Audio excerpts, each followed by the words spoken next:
trying to sit here and decide what we're going to have as questions for the interview, I came up with the idea.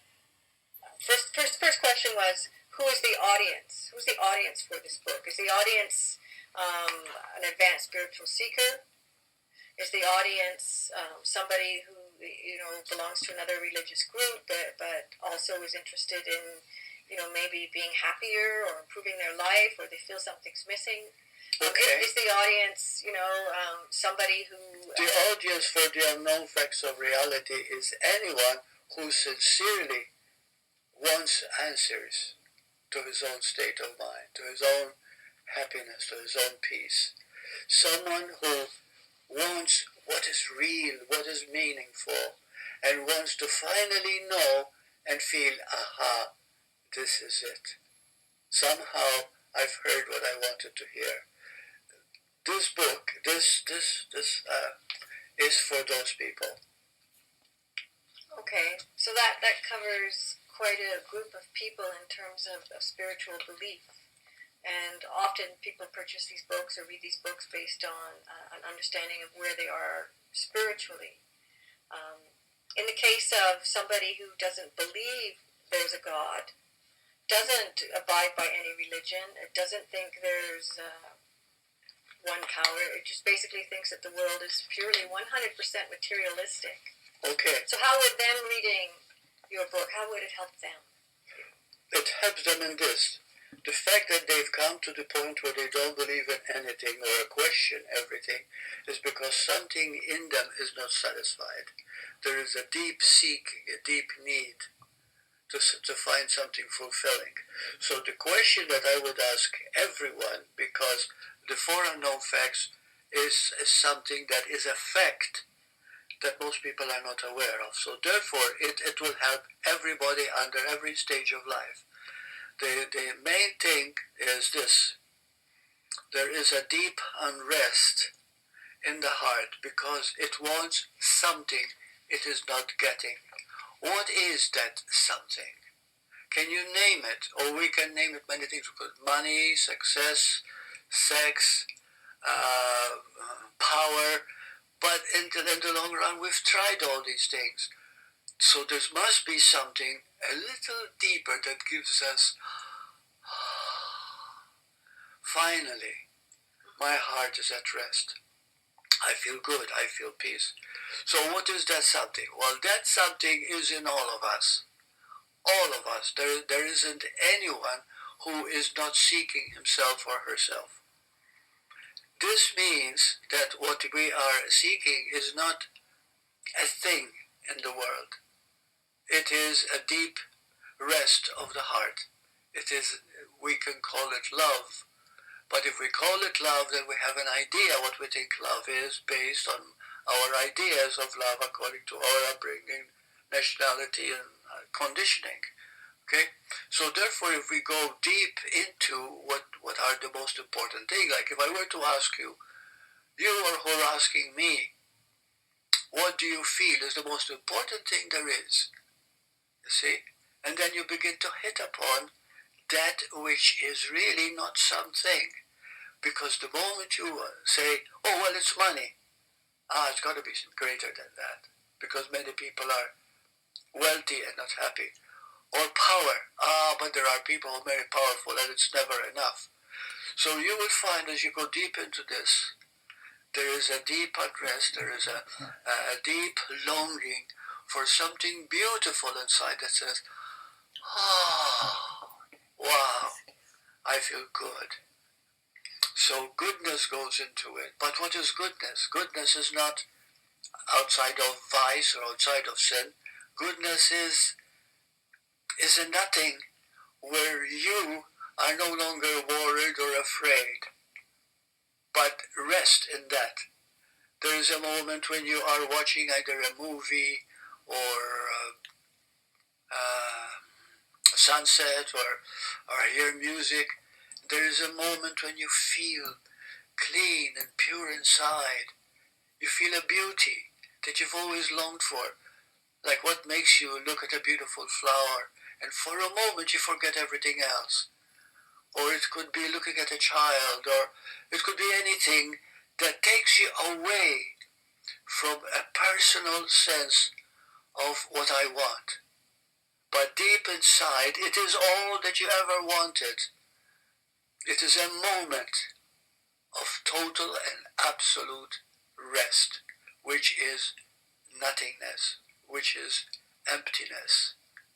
And in that emptiness, there is a fulfillment. The key question now is, how do we discover the essence of this in us? Because it's in everyone. So that would be to answer your question. Okay, so the book is for everyone then? The book is for everyone, yes. For everyone. Yeah. So coming from, do you have any special advice for anyone buying your book or about to read it in terms of some sort of state of mind they need to come at to read it? Beautiful question. Beautiful question. Yes. There has to be a sincerity to find out what makes me feel good about myself and the world and everything else. What is it that makes me feel good? That makes me feel pure?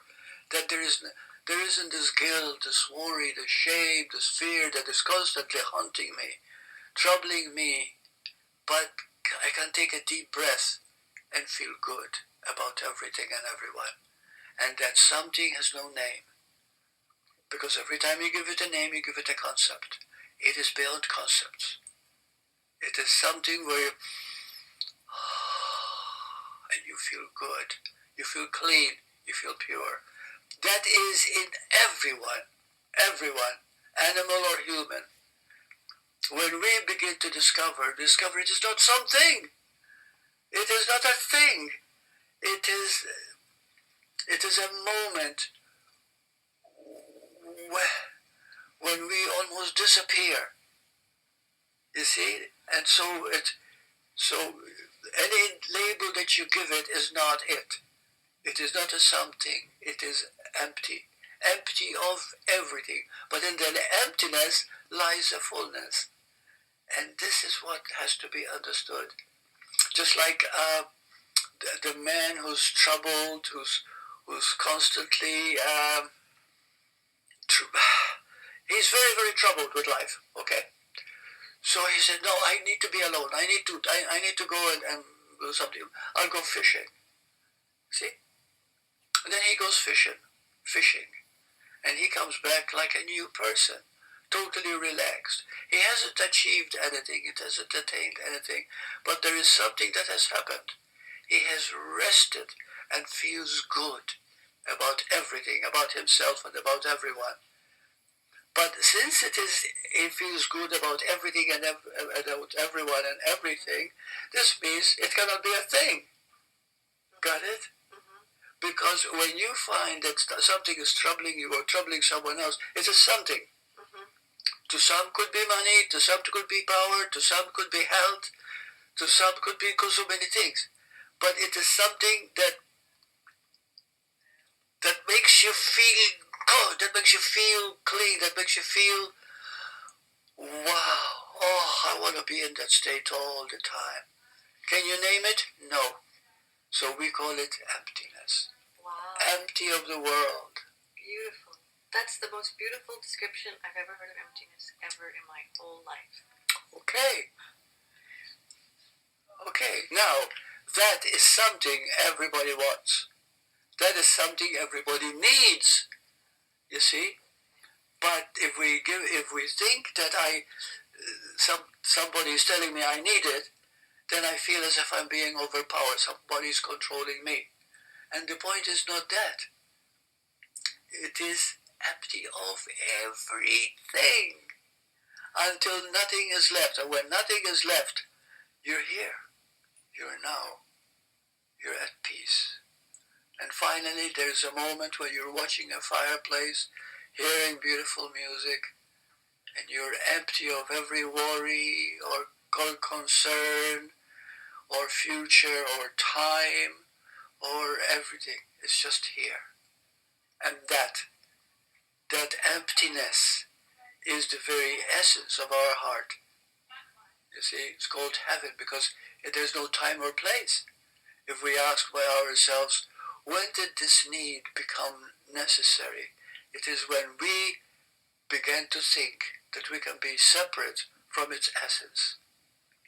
And so we thought, well, in the beginning, which is the beginning, there's no beginning, there's no end, it's causeless, there's no cause to end it. The mind can't understand that because the mind is concerned with a result. It's concerned with something. Emptiness is empty of that. You see? And in that emptiness lies that beauty. It's a beauty that we yearn for, that we almost die for, but we cannot name it. And so it is empty of everything that you can call it. In the beginning, when I received the word, it said to me, yes, it is God. But if you say it, people think of religion. Or you can say it is love. Yes, it is love. But the moment you think of the word love, you can't help it. You conceptualize it according to what you brought up to believe love is. You see, and it's not that. It's deeper, it's finer, it's more beautiful than that. And so it's best not to call it anything. But how can you think of a word that has no concepts? How can you think of a word that cannot mean anything? Aha, there is a word called emptiness. Emptiness is the only word in the English language that cannot be defined by the human mind. And therefore itself is the peace of mind. You see? Are we willing to look at it? Are we willing to feel it? And to feel that emptiness of the moment when everything is okay, but it has nothing to do with anything in particular. It just is. Therefore, our true nature, our true being is that. Okay, and that's called emptiness. So empty means this, that there is no way to conceptualize it. Think of it for a moment. No beginning, no end, no achievement, no time, no sense. It's empty of everything. Even thinking of it leads you to the heart, if you're open. The moment it leads to the heart, there is a sigh, really, there's a beingness. It is, yeah, I just call spirit, but then you make it into a spirit and you have an idea what spirit is. You see? So when it's empty of every label possible, when it's empty of everything that you can think of, and you rest for a moment when the mind cannot think anymore, and you just allow it to be, that becomes emptiness. Or it's a deep meditation.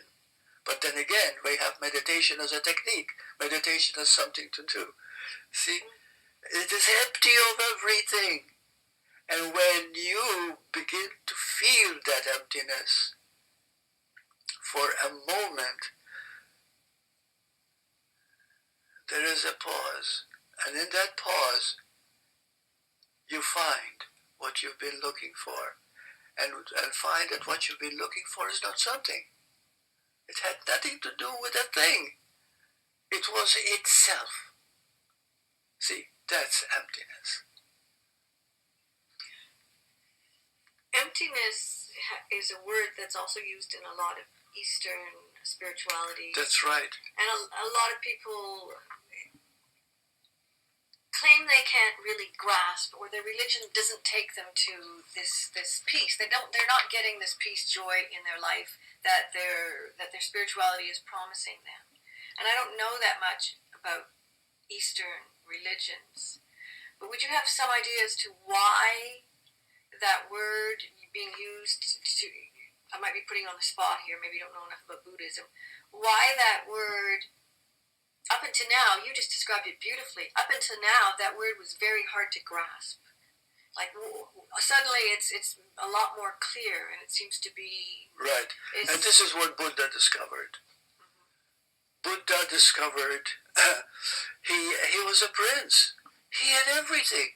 He had a wife. He had a castle, a palace, and his father prevented him from going to mingle with the world because he'll be disappointed. He will see illness, he will see death, and he'll be disappointed. So he kept him locked up in a palace of perfection, where he was loved and cared for and everything else. But no matter how he received all those things, it wasn't enough. He felt uneasiness. He felt a restlessness. He needed to find out.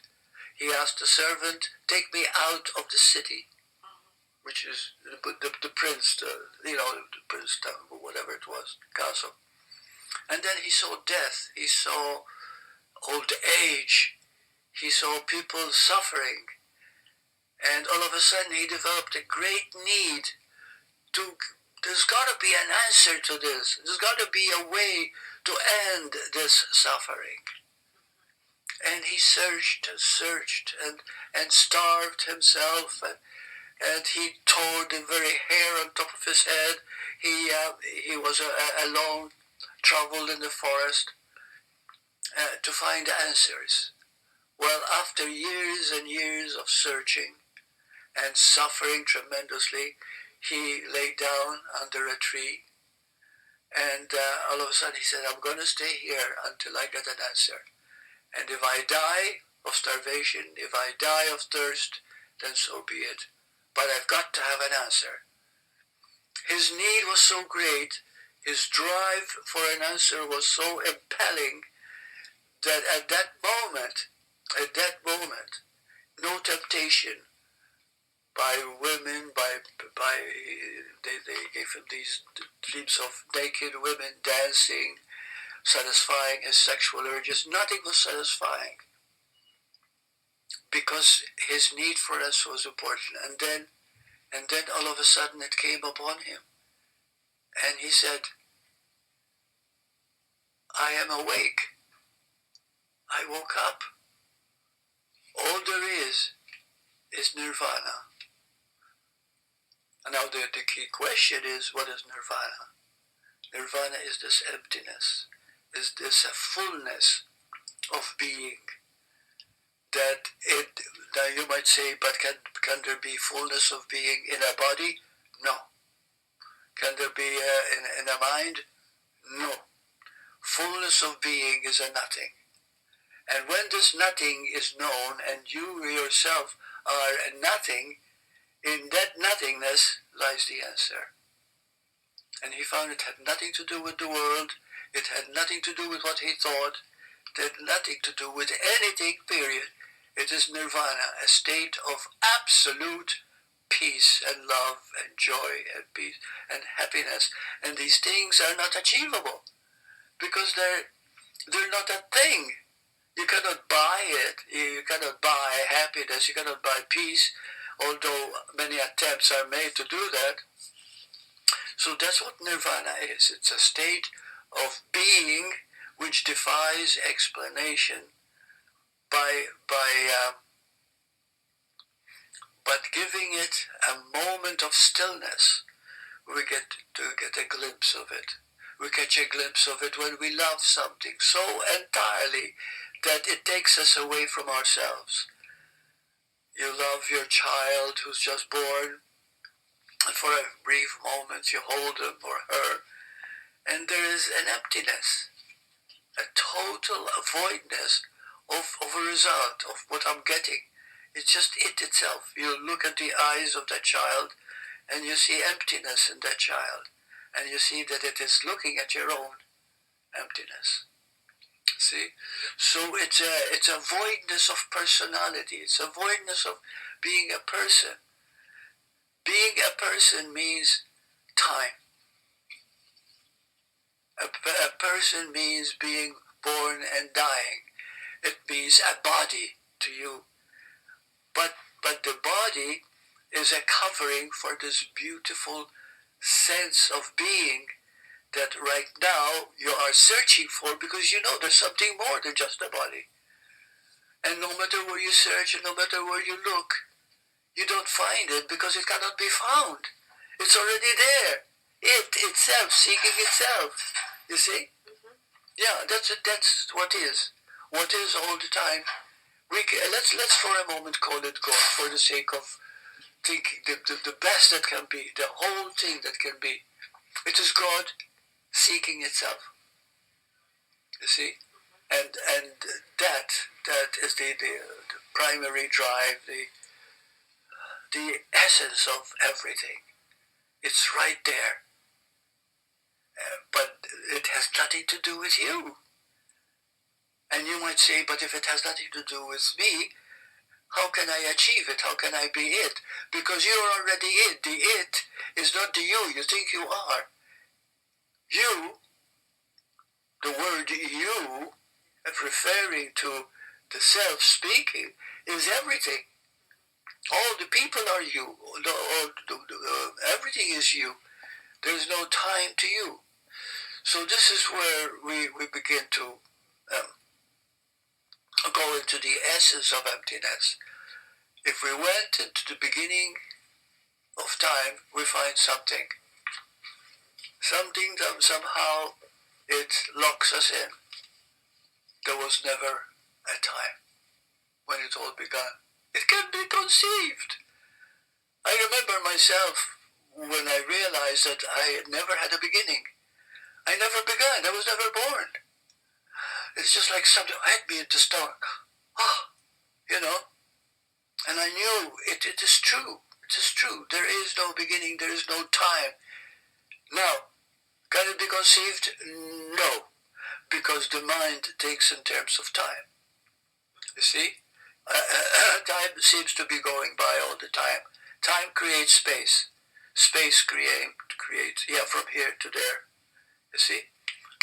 And because of that, things are changing all the time. Because things are changing, then the mind is always thinking something, which is a thought.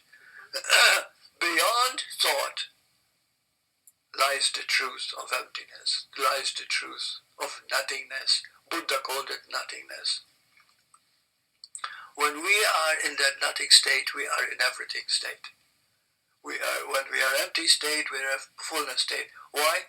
Because it has no duality in it. Emptiness has no duality. It is itself.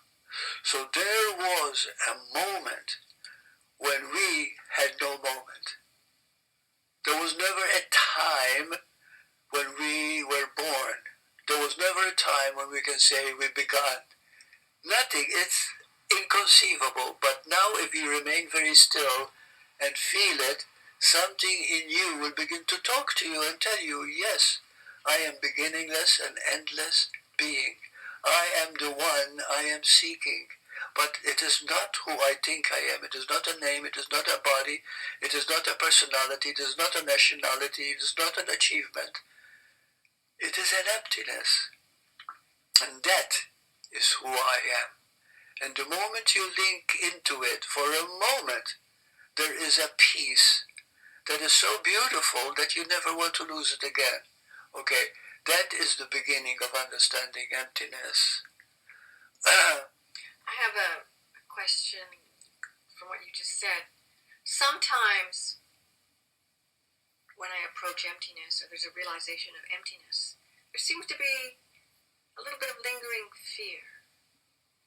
I don't know if you know what I'm saying. There's like something, it's like, because it doesn't seem to be maintainable. It's more like there's moments. That's beautiful. Right, so what's going on there? And what's causing that? And is there a way to go past that, so that you can fully realize this emptiness? What a beautiful question.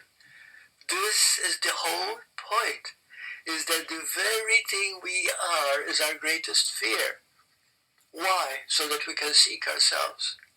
So there was a moment, we were at peace, we were happy, we were everything perfect, but it did not contain time and space. There was no world. We just were. Everything was oneness. You see? It is, what is that word by Arten? Oneness. Eternal always. Yeah, eternal always, but also called it the oneness. Unflawed oneness. Unflawed oneness. Unflawed. There was no flaw. So, just oneness. But how can the mind conceive of oneness when I think Burt is thinking? You see what I mean? And immediately I've separated. But there is no separation. It's not fraud. It's one. Everything is one. Ah, it's true. When I love someone, I feel happy. See, why? Because that someone is also myself. We're all one. But there came a time when somehow there was a need. It's a universal need. No one asked it. Is what it would be like if I could play on my own. And that started a form, if it really started there, it was the beginning of seeking that separation, seeking that what it would be like to be separate. So then what happened is that the human consciousness came into being and started to create a form. That form took time and space. How did it create time? It created time because it created movement. So here we had an earth that started turning around, creating time. Then it started to create, and then it created the sun, so it creates temperature, so the body can form, etc. So everything started all of a sudden from that moment on, because mind was there in the beginning, but it is not a mind that had its own individual thought. It was a mind of totality. Call it the Christ mind, the God mind, the allness mind, the being mind, the empty mind. See? And that came into fruition to create that which we need in order to grow, to expand, to experience the possibilities of grandeur. We came from like this beautiful womb called heaven. And this heaven is beyond conception, beyond any idea of the beauty that is in us. People have experienced it when they died. They went out of the body, they experienced the light, and then they knew a love they never knew before. But then they also knew that somehow that was their birth. That light itself is their beginning, their essence, their true state. You see, and so they didn't even want to come back to the body. They wanted to stay in that light. Okay, that is the very essence of being. But there is something else. This being wants to know itself. And when to know itself, it has to have experience. When it experiences, what is the first experience of emptiness? Fear of itself. To run away from itself. You see? So, nothingness fears nothingness. So, why is it that? Because you were in that emptiness of joy when you were absolutely nothing. But everything. So everything and nothing are both one, because there's no duality. You see what I mean? But when I wanted to experience myself, I created a duality. Myself and other, to be realized. Mm-hmm. So it created an opposite. That opposite created black and white, good and bad, right and wrong, up and down. And that's where the fear came from? That's when the fear of emptiness started. The greatest human fear, the greatest suffering, the greatest everything. Nothing can compare. Nothing can compare to the emptiness, because the emptiness is the greatest fear. Think of it. Think of what would be the greatest fear? Death. That's it. Yeah, death is the greatest fear. Death is the greatest fear. I'm going to be no more. You see? Right.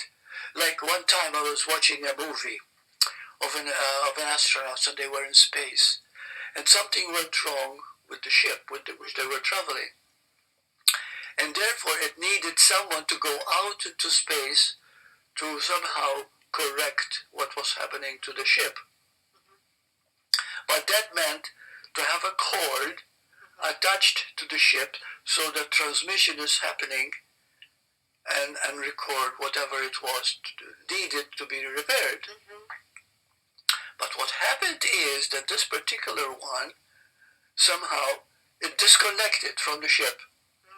And this particular person was thrown into space. Wow. And what an analogy. And thrown space, and it was all alone. And at that moment, he knew fear for the first time. It was the greatest, most horrible, most hideous of all. Okay? That emptiness. So, and I saw it in a movie one time, and I thought, my God, yes. In that state, I'm all alone. I'm thrown into space with nowhere to arrive, and I'll always be lost. And that feeling of lost is the feeling of emptiness. And it's the one thing that eats us up. Now, this is the big test of human evolution. Are we willing to face the thing that we most fear, which is fear of loss? This is the fear. The fear of losing, being lost, being no more. You see, we can't conceive of it. It's so frightening. You see, because we want to be, and we are already being.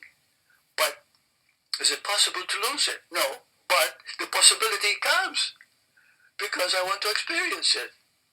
So therefore, this is when the suffering started, and it's called earth. Earth was not created by emptiness. It wasn't created by so-called God. It wasn't created by anything. We created it through the mind of thought. I am now personal. I am now separate. Like the man in space floating. Like the place in space floating by itself. And everything's out there and scary. And everything is scary as hell. We separated. And now the key question is, how do we repair this so that I go back to allness, to oneness, to being? This is the key. So the first element, unknown fact of reality, is emptiness. Emptiness is God. Emptiness is love. Emptiness is fullness. But we can only understand it by simply understanding our nature as it is now and face that biggest fear, that biggest guilt, that biggest thing that eats us up. Can we look at it? Can we say, this is what I created so that I can experience myself? And then can I forgive it? You see what I mean? You see, so this would become the third part now. The third part of the greatest fear, the greatest suffering. There's nothing compared to it, is emptiness. Okay? We just discussed it. But, so that's number 2 of the second unknown fact of reality. Number 3 unknown fact of reality is, what can we do to learn from this so that it will lead us back home? Home is the emptiness we always want. We thought was so frightening, now we realize it is heaven itself. Okay? So it's called forgiveness. But forgiveness is not something we do. We don't say, well, I'm going to forgive it, so I won't think about it. No, forgiveness means look at it. And when you look at it, you feel this fear. You feel this thing. He hated me. He wanted to kill me. He blamed me. I am no, whatever it is. You see, this deep guilt, this deep shame, this thing that eats us up. We look at it, and then we find all there is thought about it. Nothing is happening. All that's eating me up is the thought. Is the thought itself. It is mind. My God, everything is mind. How do I use this mind to get back to the source of it? You see? Forgiveness. Forgiveness is seeing that what you thought somebody did to you or what you did to yourself has never really existed. It hit upon the emptiness you were always trying to avoid and running away. And it didn't matter how you were doing. You did it through power, you did it through sex, you did it through money, you did it through this, you did it through that. It gave you moments of satisfaction, but it didn't release you. So what is that release? By realizing that I'm completely released forever. By releasing yourself from yourself, from the personal self. Because there is no Burt, there is no Suzy, but it is everything. You see, it is everyone.